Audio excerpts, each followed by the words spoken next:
I'm not one to do speculation videos, mainly because I try to go into a movie as blind as possible, but this is Star Wars, so that whole idea got pushed out the window.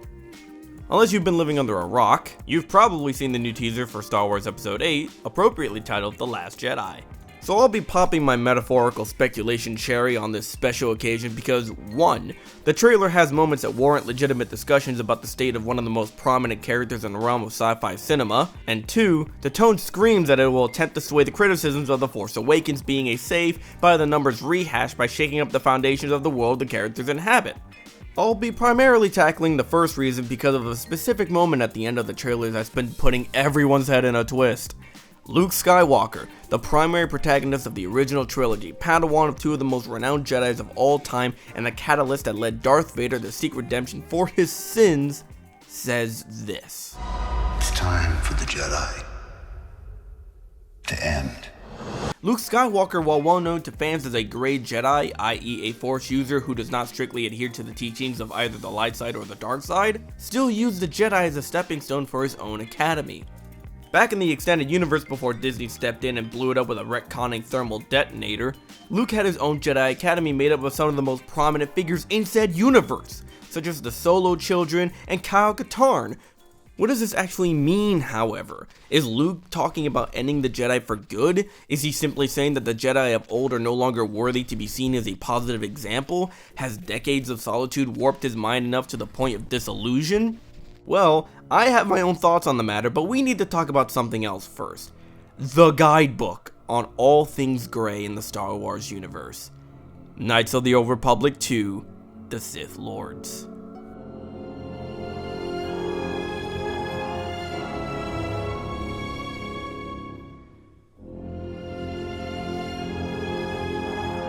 KOTOR 2, The Sith Lords is the most philosophical look into what the Force truly is and what it means to those who wish to use it. KOTOR 2 is about casting aside the preconceived notions of what the Jedi and Sith are all about.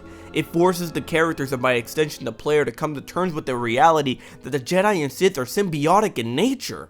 That they're linked by a yin and yang bond of extreme beliefs which ultimately leads to pointless deaths, as both sides rely on the Force to such staggering degree that they essentially become slaves to it. It's primarily discussed by one of the game's central characters, Kreia, a character so complex that I can't believe she exists in the same universe as this abomination. Think about it. If you were about to explain the ways of the Jedi to anybody who was not aware of his existence, it would definitely sound like a cult. And to be clear, I'm not talking about the belief of the Force. I'm talking about the teachings of the Jedi. The strict set of codes that govern the way of life for the Jedi. While poorly executed, and I mean poorly executed, this is what Anakin was talking about when he states, "From my point of view, the Jedi are evil." Because he's not entirely wrong. I mean, sure, he's definitely no advocator for right and wrong at that point, but the Jedi are not patron saints. They are so fearful of any sort of temptation that they bar the idea of falling in love. An emotion so natural that it causes people who do eventually fall in love to either let go of what they want or find the act so shameful that they have to hide it from the world. And as a wise man once said, love should never be a secret. If you keep something as complicated as love stored up inside, it's gonna make you sick. But it's not just the Jedi that are rigid, it's the Sith too. The idea of focusing all of your potential to gaining more power simply to fulfill one's own goals is laughable. Effective, but in the grand scheme of things, it's just as rigid as the Jedi.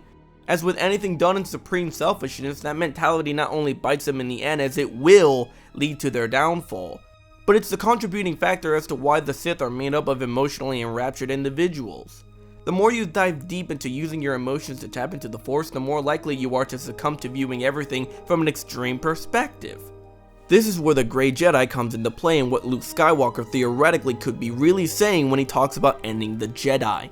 Luke Skywalker is starting to walk in Kreia's shadows, the belief that the Jedi and Sith will forever exist as long as one continues their methods because the other half needs to be there to balance it all out. We've seen Luke use abilities that are considered to be used by the dark side, but only to a limited extent. He isn't afraid to straight up tell someone, "I will kill you," but it's only after he's given said person a chance for negotiation. But he successfully mastered what it means to know what the Force is.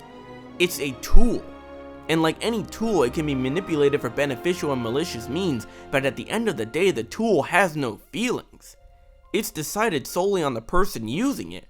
Luke, maybe, just maybe, has finally understood this, and it's only because of the horror he experienced when attempting to use the Jedi's old school teachings that blew up in his face.